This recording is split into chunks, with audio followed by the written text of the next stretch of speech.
This is 4 little kids with big suits on that don't fit them with fake Uzis in this video. Right there, man, ran in the studio with 9 guns, two shotguns, slapped a few cats up. This other kid over here, they pistol whipped him. Sent him home naked and all that. Kicked the shit out of him. Showed them how we do this, man. We ain't playing no games. If I would have given them the green light, they would have did something. And I wouldn't want nothing to happen to somebody just for saying somebody, you know, on the scale from 1 to 10, it's a 0. It was an insult, but not to, you know, to die or nothing. When people talk about the wildest rap beefs, they jump straight to Tupac and Biggie or maybe 50 Cent and J. Rule. But the real history of hip-hop beef runs way deeper, packed with stories that never hit the front page and never got the spotlight they deserved. Behind closed doors were feuds nobody outside the streets ever heard about, studio scuffles, late-night parking lot run-ins, and grudges that cut way past anything said on a track. The list is long, and the truth gets darker the deeper you dig. Back in late 1994, the notorious B.I.G. was sitting on top of the whole rap scene. Ready to Die had already crowned him as the new king of New York, and the world couldn't get enough of him. Every hip-hop magazine wanted Biggie on their cover, in their pages, in their interviews. He was the man everyone wanted to talk to. One of those publications was Peace Magazine, a hip-hop outlet out of Canada that managed to lock in an interview with Big Right as his fame was going crazy. The plan was simple: ask Biggie to rate different rappers from 1 to 10. But that's where things started drifting sideways. Biggie was drinking heavy through the whole interview. Back in the days, I think it was 94, around 94, 95, Big had did an interview in a Canadian magazine, but it was like he was rating everybody on the scale to from 1 to 10. And at first, everything stayed cool. When they brought up Tupac, despite the tension already building between them, Biggie still kept his answers balanced and respectful. He gave Pac his props and even mixed in a few light production critiques, and Snoop walked away with a clean 8 out of 10. But the second the conversation shifted toward Bay Area artists, Biggie's whole vibe flipped instantly. The ratings went from honest to straight up brutal. He hit Spice One with a 2 and then dropped E40 all the way down to a 0. And he didn't stop there. During that same drunken moment, he allegedly said, "I hate that dude."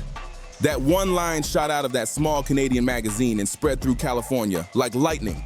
It was you and Spice One. He gave Spice One a 2 and gave you a 0. A 0, bruh. Yeah. You feel me? Even if I didn't like him, I wouldn't give him a 0. Like a 3 or something. Yeah, I would. Yeah, 3. And in the Bay, where E40 was already treated like a regional icon, that kind of disrespect was not something people just brushed off. By 1995, E40 wasn't just another rapper from the West Coast. He was a full-on businessman with vision, a cultural trendsetter, and one of the most respected names in Northern California. His slang shaped entire neighborhoods. His independent hustle inspired a whole generation, and his community stood behind him strong. Coming at E40 was like disrespecting the whole Bay Area, and people took that seriously. So when Biggie's comments finally reached California, it wasn't heard as a small critique. It was taken as a loud declaration of war. Not long after, Biggie got booked for a show in Sacramento, not knowing he was walking straight into a setup that had been brewing quietly for months.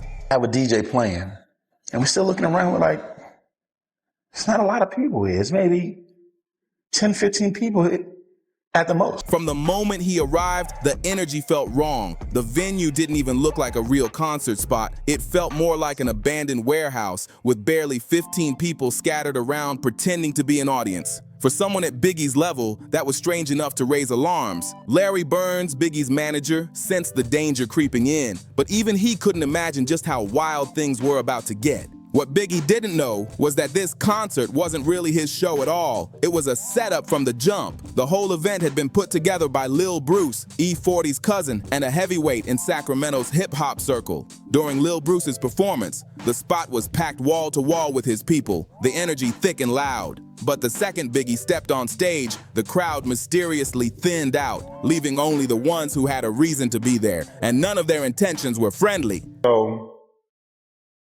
Big goes on. He's performing. All of a sudden, they start throwing coins at him. I'm like, yo, what the f is that about?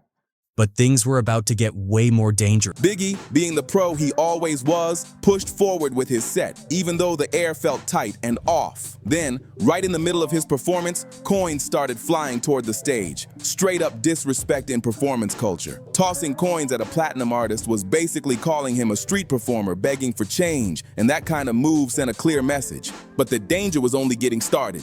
After the show, Biggie and his team stepped outside, ready to hop in their limo, only to find out the driver had vanished on purpose.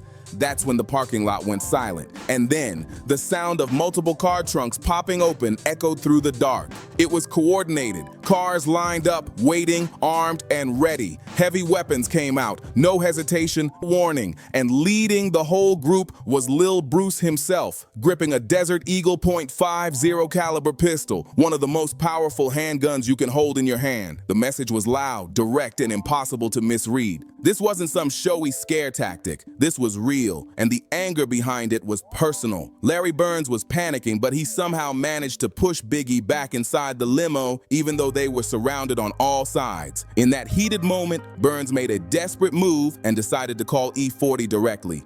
When E40 answered around 11 p.m., the situation was already on edge. His people were on the line, asking for the green light to move on Biggie. Instead of giving any order, E40 said he wanted to speak to Biggie himself, face to face over the phone. Biggie grabbed the phone and everything shifted in seconds. He didn't try to dodge responsibility, didn't blame the magazine, didn't act defensive. He owned it fully. He told E40 he had been drunk, admitted he acted reckless, and showed real respect for everything E40 had built in the Bay. No ego, no fronting, just honesty. Man, they got me real drunk, man, and I just got to saying anything, man, and you know, and what else he said? He said, man, Duke, he said, I f with Sprinkle Me Duke. I rock with Sprinkle Me Duke. The whole call lasted maybe 5 minutes, but those 5 minutes literally saved Biggie's life. Backstage at this point, this to get in the limo. And that's when I approached him. Listen, I had that 50 on me, that Desert Eagle. You know what I'm saying? About my people's niggas ain't for play out here, nigga. What could have turned into one of the darkest nights in hip-hop became a moment of accountability and grown man respect. Two artists chose to talk instead of letting pride take over, and that choice changed everything. Right after that moment, the story shifts to another major clash, one that went way beyond two rappers throwing shots. The beef between Mystikal and UNLV wasn't just personal drama. It was a full-on label battle between two New Orleans powerhouses. On one side was Cash Money Records, led by Birdman and Slim, holding down the Uptown area with artists like UNLV. BG, Lil Wayne, and Juvenile were holding it down for Cash Money, while the other side of the city had Big Boy Records, founded by Charles Big Boy Temple and producer Leroy Precise Edwards, with Mystikal as their star player. Both labels were fighting for control in the same city during a time when territory meant real money and real danger, and every move carried weight. The tension didn't start by accident. It was sparked through a calculated move from Mystikal himself. A lot of people don't know is, you know, he came to me and he asked about it before he actually done it. You know, so he planned a rap battle. According to Lil Ya, Mystikal had approached him early on asking about setting up a battle, long before anyone dropped anything on wax. He was already thinking ahead, already plotting how to stir things up. When Mystikal released his album Mind of Mystikal in late 1995, everything changed. The project blew up nationally, and his track Ain't Ready Yet started getting serious airtime on Yo MTV Raps and Rap City. In that track, Mystikal slipped in a subliminal aimed at UNLV's bounce anthem, Eddie Bo, with the line, "Never gonna change my style, never gonna bounce, never gonna bow." It was a clever flip, referencing UNLV's hit while mocking the idea of bowing down to anybody. At first, UNLV didn't think much of it. They saw it as a light jab, nothing that needed a full response. But everything shifted fast once Mystikal dropped what came next. When Mystikal dropped Here I Go, things went from competitive to straight up personal real fast. He rapped, "Stop walking the one way to a sanitized dead end, better bring some water, kick the gasoline can over, get this fire started." It was a direct hit at Yellow Boy, calling him scared and weak, and that's when the whole situation turned serious. Actually, we didn't pay it any mind because we didn't think it made enough noise for us to diss him back. But he came back with something else. He dissed us again. He called Yella a coward or something like that or whatever. Lil Ya later explained that Mystikal had engineered the whole thing himself. Lil Ya later explained that Mystikal had planned this from the start. He asked for a battle, then kept pushing the line further and further, forcing UNLV to clap back harder every time.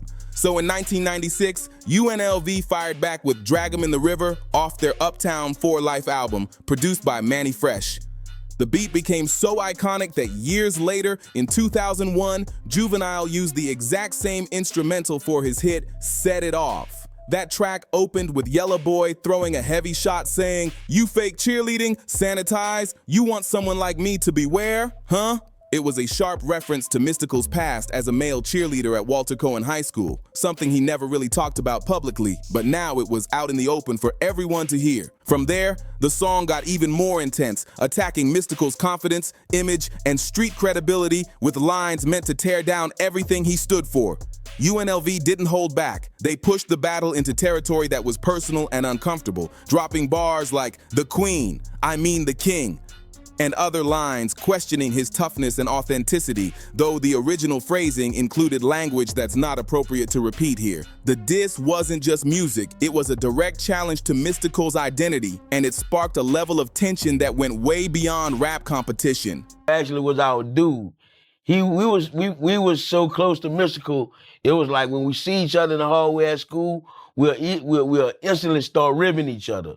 You know what I'm saying? And ribbing in New Orleans is like playing a dozen. The line, "Now what you wanna do?" And I'm gonna drop this one with the braids off, see? I'm gonna dump his body in Chuck's yard, drag him in the river, spread through New Orleans faster than anything Cash Money had put out up to that point. According to later breakdowns, the track became a full-blown local anthem, boosting Cash Money's reputation way past the city limits. Even today, the song still gets spins in New Orleans clubs because of how raw and iconic it became. Mystikal wasn't the type to let anything slide. He clapped back with "Back from the River," rapping, "About to lay you young big mouth punks down without your pillow. You won't say Mystikal no more." He kept the pressure going with "Let's Get 'Em" on Master P's Ghetto D album in 1997 after signing with No Limit.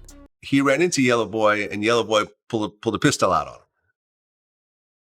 He wasn't gonna do nothing with that, man. I was like, you know, you was doing with Mystikal that day, man. On that track, he spit, "I take a braid out my own head, whoop, with one of my plaits." It was a slick flip, turning UNLV's jokes about his hair into a sign of strength and payback. But eventually, the tension didn't stay on wax. Stories about real-life encounters started popping up. Mystikal claimed he had a face-off with Yella Boy where Yella reportedly pulled a gun on him. But Lil Ya gave a totally different version of the story later on. Around the time that you guys parted ways, there was a rumor that Yella Boy pistol whipped Baby and shot up one of his trucks. Yella did actually go to his house looking for him and, you know, shot up. According to Lil Ya, Mystikal was actually cool with the group, and the energy between them was more like school rivalry vibes, clowning around, roasting each other, competitive but not hateful. He said the so-called gun situation wasn't serious at all and didn't happen the way people assumed. To him, the whole beef was kayfabe, hip-hop's version of pro wrestling drama. It was designed to entertain, build hype, and spark attention, not to start a real war in the streets. Still, the fact that a gun even came out showed how close things were to crossing a line, even if nobody wanted it to go that far. The truth is, the Mystikal versus UNLV clash was never just two artists throwing jabs. It was the surface-level smoke from a much bigger power struggle in New Orleans.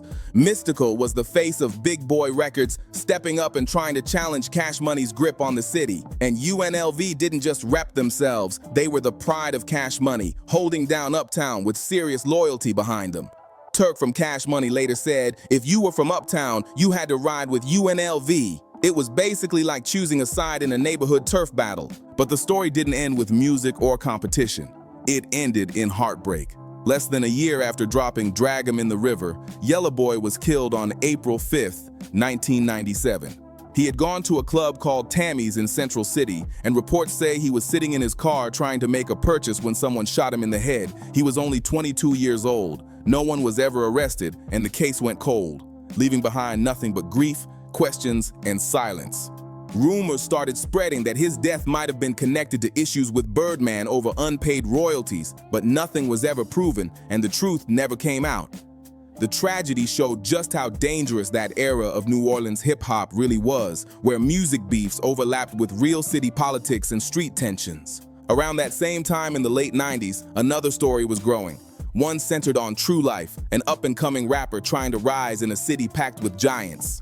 To boost his career, he reached out to Prodigy from Mobb Deep for a verse he could use alongside the legendary Cool G rap on a track called When You're a Thug. For True Life, this was supposed to be the move that pushed him into a new level. He paid Prodigy for the verse, expecting it to be exclusive and something he could build momentum on. He planned to use the track to shoot a small video or maybe drop a vinyl single, anything that could boost his name and help him climb out of the underground. But then Prodigy made a move that lit the fuse for everything that came next. After handing True Life the verse he paid for, Prodigy reused the exact same verse on another track, Never Going Back, which ended up on the Any Given Sunday movie soundtrack. Did a record together, me, Prodigy, and Cool G Rap, you know what I'm saying? And we had a little bars going with the record, and then played itself and spit the verse on another record, you know what I'm saying? Guess he wasn't that talented and went and spit the verse on another record when we paid him for that verse already, so we ended up getting to a little controversy. And that soundtrack dropped first. That meant the verse Prodigy sold to True Life, the one he thought was exclusive, was already out there, heard by millions before True Life even got the chance to release his version. Just like that, the track True Life invested and lost all its power. Suddenly, his song was worthless to the streets and worthless to the industry. The verse he paid for, the verse he thought would change his career, was now old news before it ever had a chance to breathe. And making it worse, the lyrics themselves were all about ambition, struggle, and fighting to rise up. Lines that felt painfully ironic considering True Life just watched the biggest move of his early career collapse in front of him. For Prodigy, this probably wasn't personal at all. The phone call. I made more than one phone call. I was calling these kids for over a month, 2 months. You know what I'm saying? I'm calling everybody. I'm calling their manager. I got my manager calling. I got this one calling, that one calling. And you know, they was just showing me no respect. The soundtrack came with bigger money, bigger exposure, and way more reach. Maybe 5 to 10 times what True Life had paid him. From Prodigy's side, it was business. But to True Life, it was disrespect that cut deep. He put time, money, and pride into that track, and Prodigy's decision made him feel like he didn't matter at all. That's where the line snapped. This wasn't some business mix-up anymore. This felt like humiliation.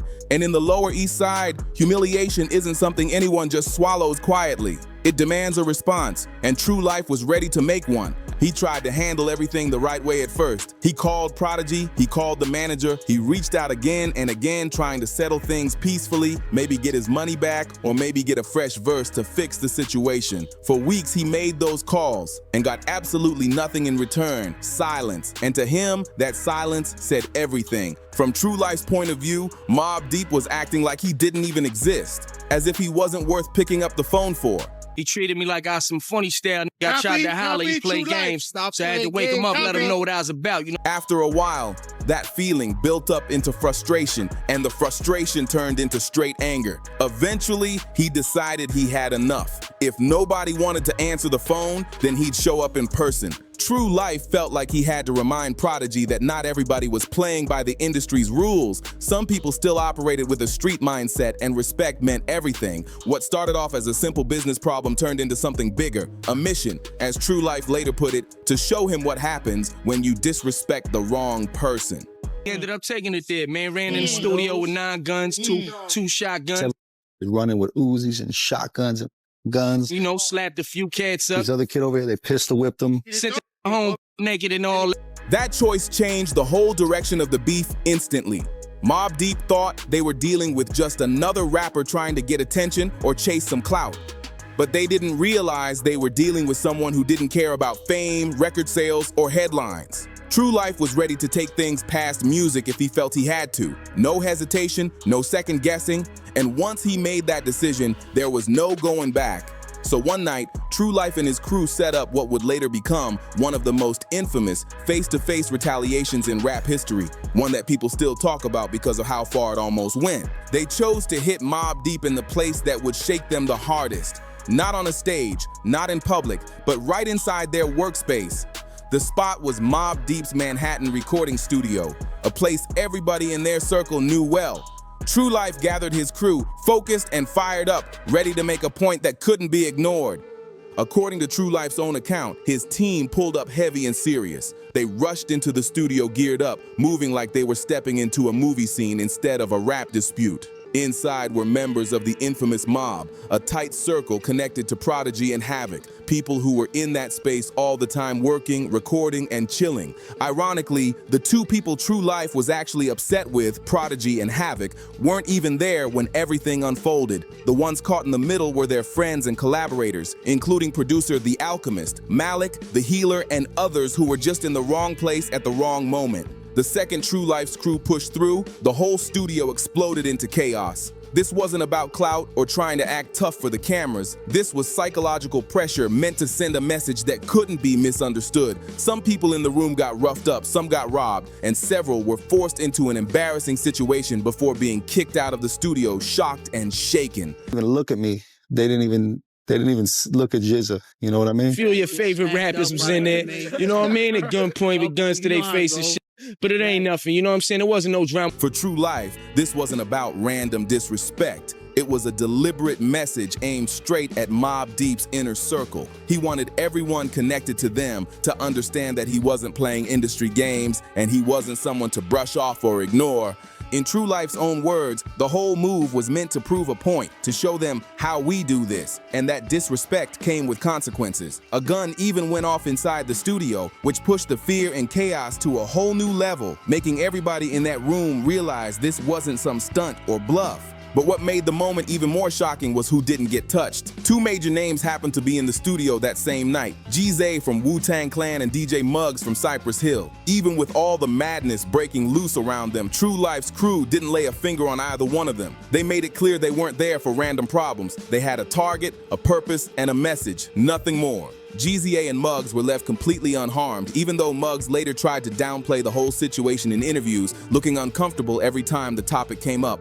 The truth was, that night shook everybody in the building. Once the story hit the streets, the whole city started buzzing. Word spread fast. Mobb Deep, the same duo known for rapping about danger, survival, and street warfare, had just been caught in the middle of real-life pressure. Their people had been humiliated on a level that cut deep, stripped of everything, physically, mentally, and socially. It was the kind of moment that could shake even the toughest reputations, reminding everyone that studio stories and street reality don't always match. And sometimes the streets hit back harder than anybody expects. For Mobb Deep, the fallout from the studio incident got complicated fast. They didn't want to fuel the story or give True Life any more shine publicly, so they played it quiet every time the topic came up. Whenever interviews mentioned it, or when the moment resurfaced later in the Beef documentary, Prodigy shut it down instantly.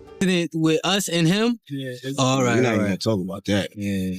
That's totally out the whole tape. You gotta erase that part. He didn't want to talk about it at all, basically saying the whole topic should be deleted from the footage. Their silence became a strategy, almost like a shield. By refusing to acknowledge what happened, they hoped to strip the incident of its power, denying True Life the satisfaction of a public reaction or any recognition of that street-level win. But behind the scenes, the hit stung hard. Even though Prodigy and Havoc weren't physically there that night, they still felt the weight of it. Their name, their brand, their whole image had taken damage. The crew that carried the Mobb name had been violated. And in a culture where reputation and toughness were everything, that kind of wound didn't fade easily.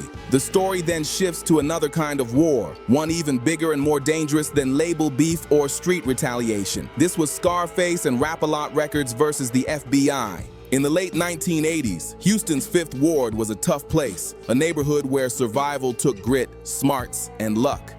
That's where James Prince, later known as J. Prince, grew up. He learned early that escaping poverty meant committing fully to change. No halfway approach, no dipping in and out.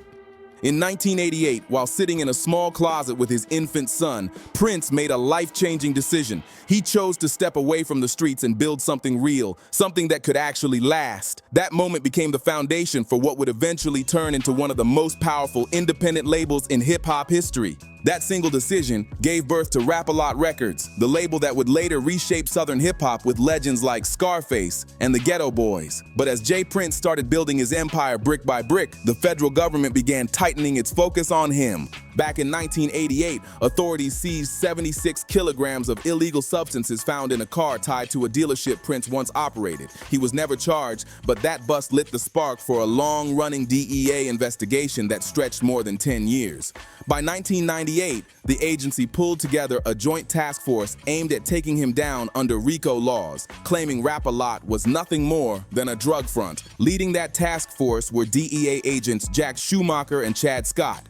Schumacher had a history of 6 fatal shootings and a reputation for extreme behavior. Scott, nicknamed the White Devil in the streets, was known for being ruthless and aggressive. Together, the two agents allegedly pushed the limits, harassing and intimidating anyone even loosely connected to Prince. People tied to Rap-A-Lot said they were beaten, pressured, and searched without reason. Cars flipped inside out, jewelry taken, the whole nine. Prince himself said he was stopped on dark highways multiple times, convinced the agents were trying to set him up for something dangerous. It felt less like an investigation and more like a campaign designed to break him mentally and physically. Eventually, the DEA turned its attention towards Scarface, Rap-A-Lot's biggest star. Agents convinced themselves he was part of some major conspiracy and believed they could pressure him into flipping on Prince. But Scarface wasn't built to fold. Not then, not ever. Instead of backing down, he fought back the only way he knew how, through his music. And as the investigation got more aggressive, he pushed even harder, refusing to let the pressure twist his loyalty or silence his voice.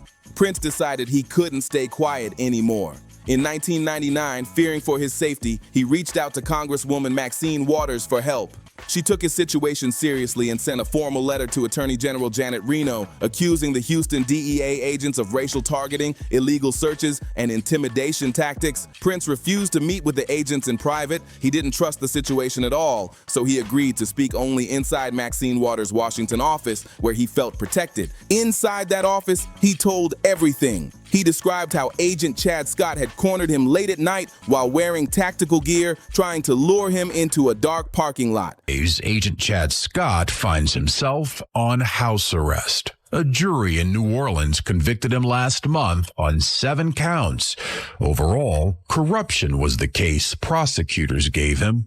Perjury, obstruction of justice, falsifying government records. The allegations stem from Scott's work as a DEA agent. Something Prince believed could have ended horribly. Once that letter hit federal hands, the impact was instant. To avoid a national scandal, the DEA's Houston division was ordered to stop all proactive investigations into Rap-A-Lot. Later on, Ernest Howard, a DEA special agent in charge, admitted that without political pressure, the investigation would have kept going full force. Agents in the field, especially Schumacher, were furious. They claimed influential people had just stepped in and saved the so-called kingpins. But the freeze on the investigation gave Prince and Scarface a rare chance to respond publicly and put their side of the story into the spotlight. In October 2000, Scarface dropped his album, The Last of a Dying Breed, and he didn't hold back. On Look Me in My Eyes, he rapped, "I can't get no peace because Schumacher's been chasing me." And on Gangsta-ish, he delivered the line that shook law enforcement nationwide. Forget Jet and Chad, it's J. Prince and Brad. Sanitized to avoid harmful language. When Congress held hearings in December 2000 titled, "Were Criminal Investigations Swayed by Political Considerations?" the tension hit a breaking point.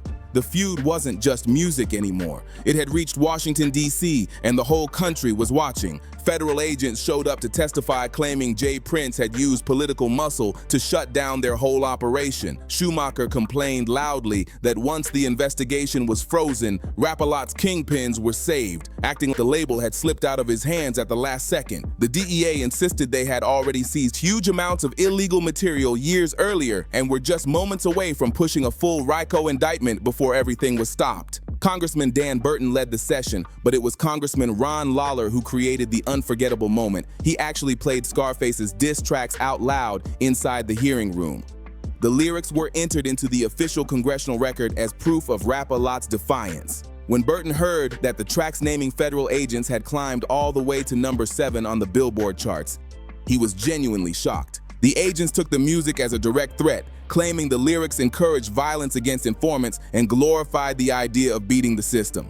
But the truth was clear. Jay Prince and Scarface had flipped hip-hop into a political shield, using culture, fame, and exposure to protect themselves from a system that usually acted without anybody watching. Even though the investigation was stopped, real justice took years to hit. Schumacher got quietly pushed to a desk job, but Chad Scott kept working cases, his behavior only getting worse as time went on. By the late 2000s, the same man who once terrorized Houston streets under the badge found himself staring down a federal indictment of his own. Between 2009 and 2016, Chad Scott abused his DEA badge in every way possible, stealing from suspects, falsifying paperwork, and pressuring people to give statements that weren't true. It was the same pattern folks in Houston said they saw during the Rap-A-Lot era, forcing people to lie on the stand, taking cars like they were his own, and when investigators started getting close, he and his team even dumped evidence into Louisiana swamps to hide their tracks. Then, in 2017, things finally circled back.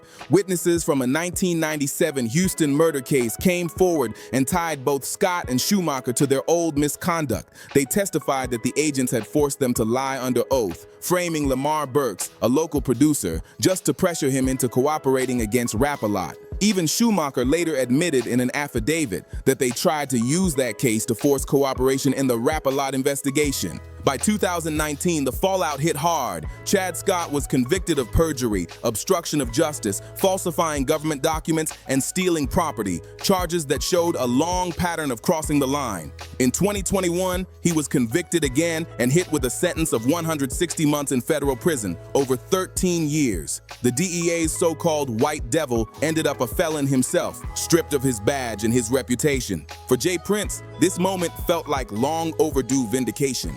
He went straight to Instagram and wrote, "They finally caught one of the 2 DEA agents assigned to take my life over a decade ago. The truth has come to light."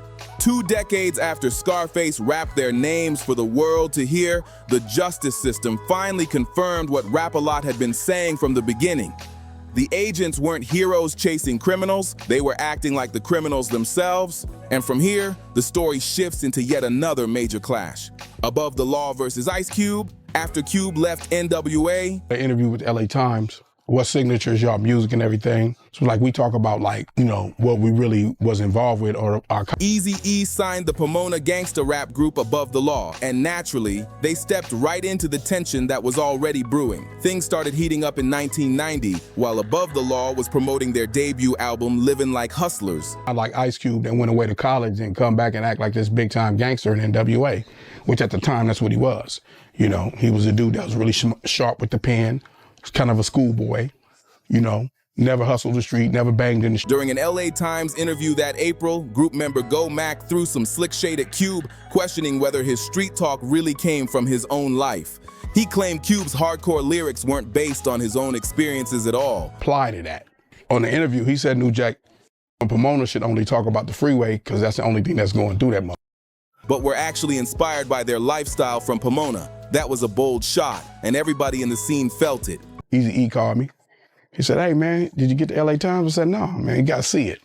He laughing on the phone. He's a big joke, so he laughing, ah!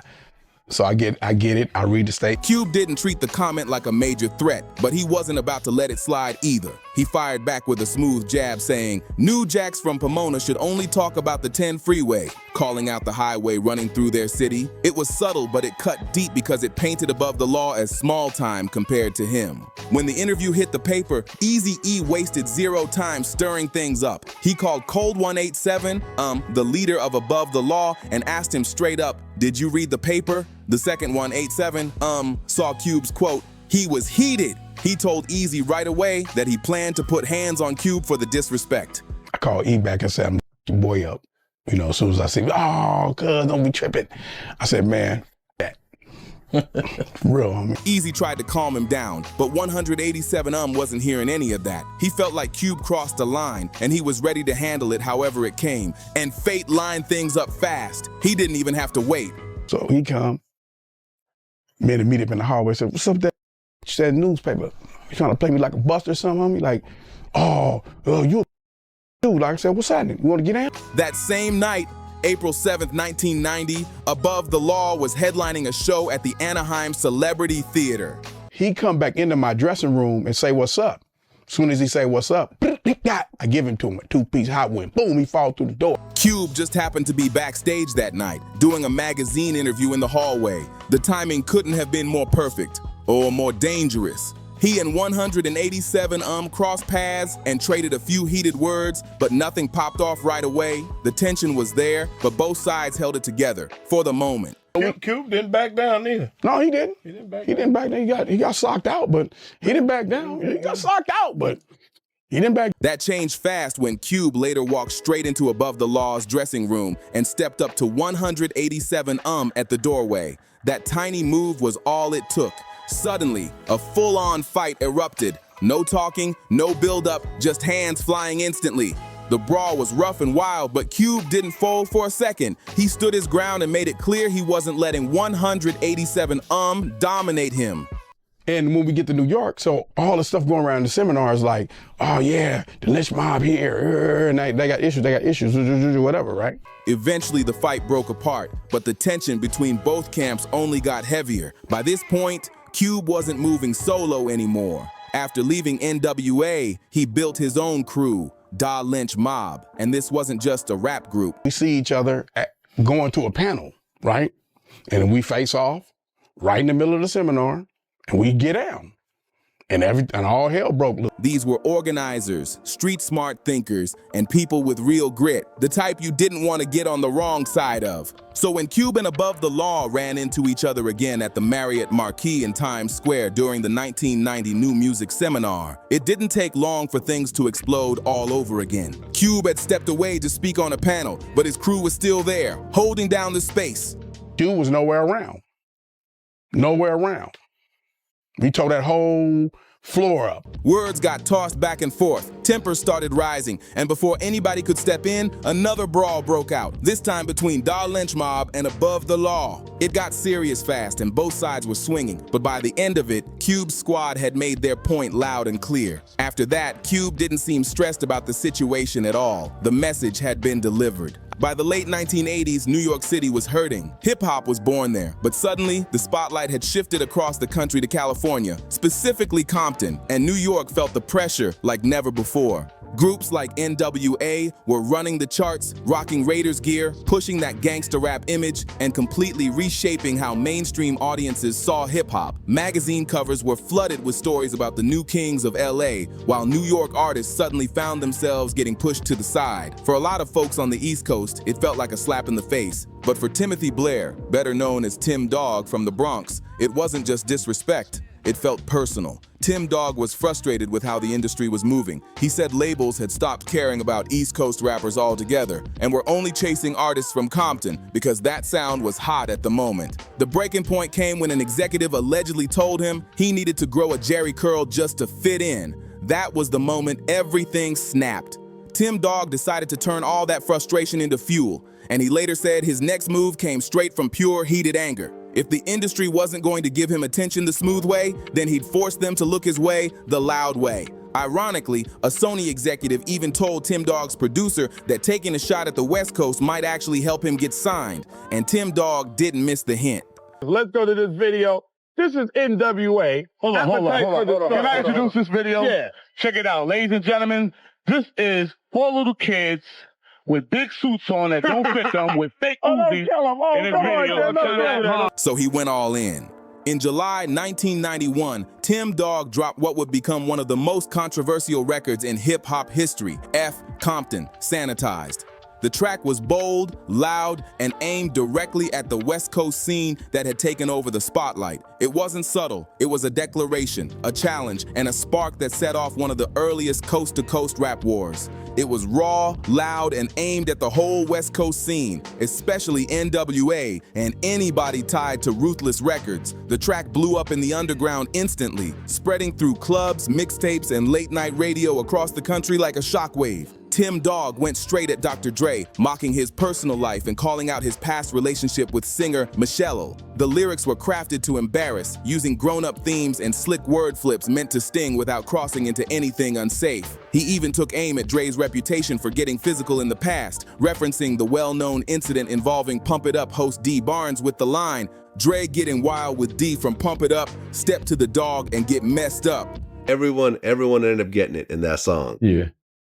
And then there was a bunch of response records to that song, the most famous of which was Dre Day. Yeah, that's when they brought in Snoop. Tim Dog claimed he was calling out what he saw as hypocrisy and disrespect in some West Coast music at the time, trying to paint himself as the one breaking through the noise. But the biggest insult came next. He went straight at Compton's entire street image, firing off lines meant to shake the whole scene. His threats were bold, fiery, and delivered like he was ready to take on a whole city by himself. He spit, "All you talking tough from the West Coast, I'll dance through your block like a roach." He even clowned their signature look, rapping about the all-black outfits and classic cars they repped. Wearing all that black, driving them cars, but you still look whack.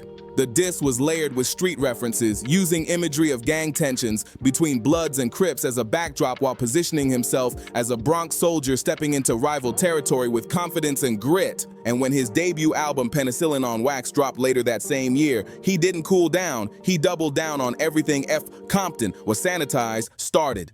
The whole project kept that same aggressive energy, turning his coast-to-coast shots into a full campaign that had everybody talking. But the West Coast wasn't letting that slide, not even for a second. The response hit back fast and hard. Dr. Dre and his new protege Snoop Dogg fired their first shots on the Chronic with F. Wit Dre Day, and everybody's celebrating, sanitized. Along with the skit $20 Sack Pyramid, clowning Tim Dog and taking playful jabs at New York rappers in general. Compton's Most Wanted jumped in too with tracks like Who's Messin' Who and Another Victim, flat out warning that if Tim Dog ever stepped foot in Compton, things would not go well for him. Tweety Bird Locke added even more heat with the South Bronx as sanitized, flipping the disrespect right back at Tim Dog and the BX. Soon the beef started spilling outside the booth and into real life. At the Jack the Rapper conference, one of the biggest industry events back then, members of DJ Quick's crew approached Tim Dog face to face. The temperature in the room shot up instantly, and someone reportedly threatened to drop him right there. That's when all the tough talk started shaking. Under that pressure, Tim Dog admitted the whole thing was just for publicity. He told them straight up that dissing Compton was only about making money and selling records. They let him walk away, but the moment didn't humble him long term. Tim Dog kept talking reckless after the incident, still throwing shots like nothing happened. Fast forward to the year 2000, Jay-Z pulled up to Hot 97, promoting artists from Rockefeller Records. He had some of his crew with him, including a new signee, a rapper named H. Moneybags. Coincidentally, Prodigy from Mobb Deep was in his car listening to the radio on his way to the studio when he heard that name come through the speakers. And that one moment was all it took to set off another wave of tension. The second Prodigy reached the studio, he told his friend E Moneybags what he'd just heard on the radio. And here's where everything got messy, because Jay-Z and E Moneybags actually knew each other from way back in their Brooklyn days. E Moneybags already carried a serious name in the streets. People knew him as someone who moved with confidence, handled business aggressively, and wasn't afraid to confront problems head on. Back when Jay-Z was still grinding in the early 90s, he even asked E for help getting DJs to spin his records in clubs. So when Jay suddenly popped up on Hot 97 with an artist named H Moneybags, it didn't feel like coincidence. It felt like disrespect.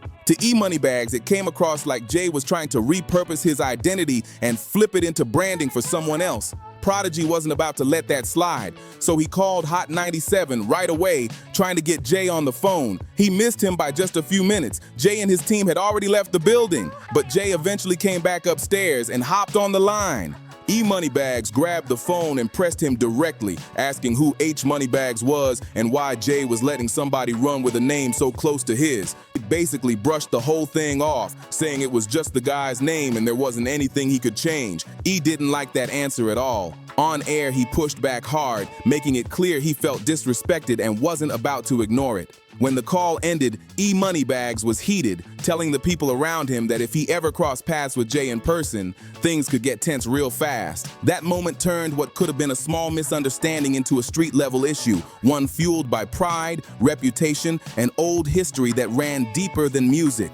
That whole situation, according to people close to it, ended up being one of the sparks that lit the early tension between Jay-Z and Nas. Word is, Jay called Nas to vent about what happened with E-Moneybags. Nas reached out to E to hear his version of the story. And when he and Jay spoke again, Jay allegedly said he only made music for people with money, implying E-Moneybags fit that lane. He had some H-Moneybags up there rapping. H-Moneybags. So now go in the studio. So yo, E, come outside real quick. Like, let's do this. So E, like, what did he just say? H-Moneybags. No. That rubbed Nas the wrong way instantly. It planted a seed, small at the time, but it grew into one of the biggest and most legendary rap rivalries in history. But the tension between Jay-Z and Mobb Deep wasn't just about E-Moneybags. Prodigy already had his own issues with Jay brewing. He felt Jay was disrespecting New York, especially after Jay said, "New York been soft ever since Snoop crushed the buildings." To Prodigy, that was wild. He and Mobb Deep had already gone to war with Thigh Dog Pound when they came at New York, and Nas had stepped up against Pac. But Jay stayed silent through all of that. So when Jay suddenly called the whole city soft, Prodigy felt he had to check him. To him, it wasn't about rap, it was about pride, loyalty, and representing the place he grew up in. The beef between Nas and Jay-Z eventually grew so massive that it overshadowed everything else. But the people who really knew the backstory understood how deep the roots went. If E-Moneybags had ever acted on those threats, the whole situation could have gone in a totally different direction for Jay, and for the entire early 2000s rap scene. If you enjoyed this breakdown of the wildest and most intense moments in hip-hop history, make sure you like, subscribe, share, and drop a comment about which story shocked you the most. Your support keeps this series going strong.